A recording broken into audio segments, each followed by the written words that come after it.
Post-match interview here at McMullen Park after today's 6-2 defeat by Real Bedford. Skip, we'll start with you. Not the best day at the office for us. Obviously conceding 6 is never ideal.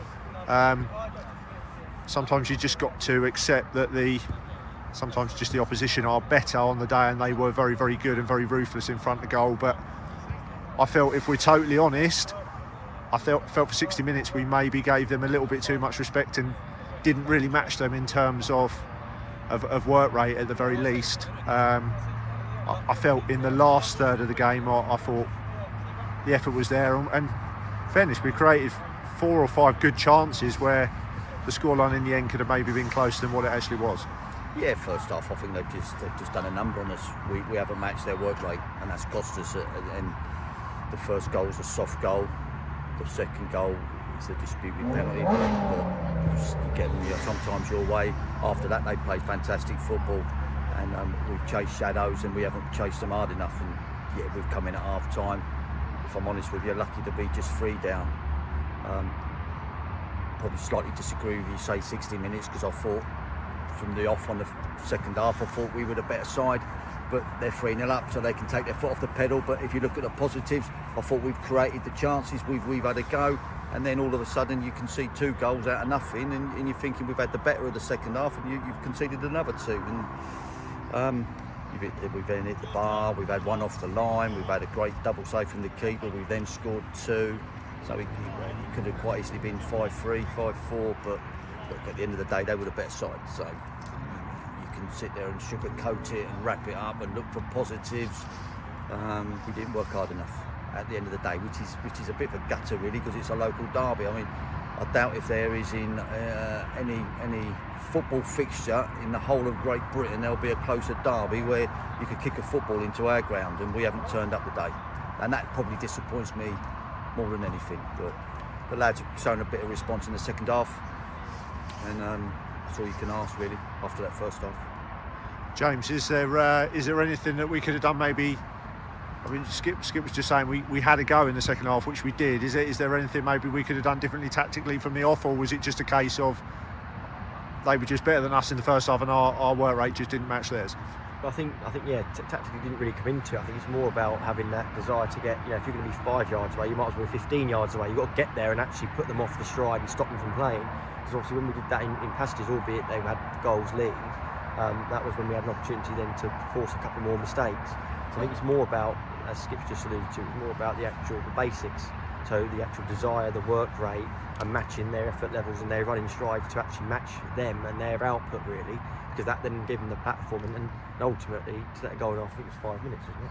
Yeah. The way that it was scored, that was disappointing, because straight away any sort of impetus or plan that you've got to try and stifle them is pretty much null and void, isn't it? After 5 minutes, that was a disappointing thing. But as Skip said, really, it was about making sure that you're matching the work rate, the effort, the stride to enable us to then try and match the pace that they were playing at. And when we weren't doing that, it was like 2 things colliding, and it was only going to be one way. And then they got a second from it was like a penalty, wasn't it? No one seems to know what that was for. And quickly a third. That momentum then it sort of killed it really. What was your obviously we're 3-0 down at half time, but what was your view of the goal that was disallowed in the first half? Because I know the goalkeeper was out, but we'd have to see it back again. But it seemed to me that there were 2 defenders behind when Bondage put the ball in the net. That's interesting. The view I had, I straight away said, I thought I was only 1, so I wasn't surprised to see it go up. But yeah, it'd be interesting to see the angle. But that was my instant gut feeling. I thought that because the goalie was stepped forward to try and sweep it up. I think there was only 1 defender. That was at my take. But you think there was 2?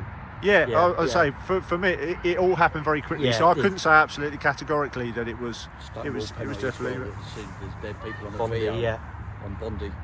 Yeah, for me, from my view, I didn't think it was. No, but their bloke has admitted that he's took Bondi out from behind. Yeah. Okay. He's just said after not giving. Yeah. That's all right. Dave, you see, as I alluded to at the start, always disappointing to lose by the scoreline, but we did. But there's probably positives to take from the fact that we could quite easily have gone, we're 3-0 down, damage limitation, stick everybody behind the ball and try and just keep the score down. But we've been positive in adversity and had a go second half, and in the end we could easily have had more than the 2 goals that we got. Yeah, that's what we spoke about at half time. It was, you know, first half, it's just been said, we didn't work hard enough. We didn't, some of the simple little run off was for fun, and we hopefully we addressed it at half time. We didn't go in bawling and shouting. We had told them what we expected, and I thought the response was great. And in the end, look, a couple of their goals probably were then breaking on us because we'd overcommitted ourselves. So, look, like I say, you've got to draw positives out of it, and we got a response. And players that didn't turn up first half turned up second half, and it's a shame it wasn't 90 minutes. But as I've just said to him, we've got to get out of this here FA Cup hangover. We're not in it. We've been out of it for weeks, and we now need to start putting some points on the board. So that's really all that I'm concerned about. I'll always be confident we'll get them, because I know we will, but we have to get out of it quite fast. Positives today is we pushed Laurie higher, made a massive difference.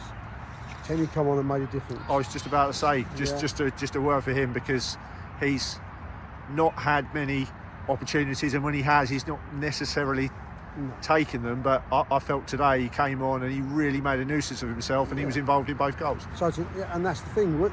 All you can ask for when you're putting these guys on is for them to do something in their performance to say, I deserve a go, you know. And look, let's be fair, he hasn't in the previous games. Today he did. I think he's created one, scored one, and that's the sort of that's what we want him to do. You know, he's been given a slightly longer today, and now suddenly, you know, we've just lost a forward. Maybe we've gained one that we didn't think we had, you know, and that's been really ruthless to him. But there hasn't been enough. But today was different, and maybe we'll start to get a player out of the lad. That's what we want. You know, as I say, we'll pick ourselves up. There is positives, and we'll go again. And listen, I think we've got another side in the top Saturday, and we'll have a go at them. Excellent stuff. Well, commiserations today, gents. As I say, not the result we wanted, but a good positive second half. So we go again next weekend when we take on Flatwell Heath, just over the fence there. So see you again soon, gents. Thanks, Lee.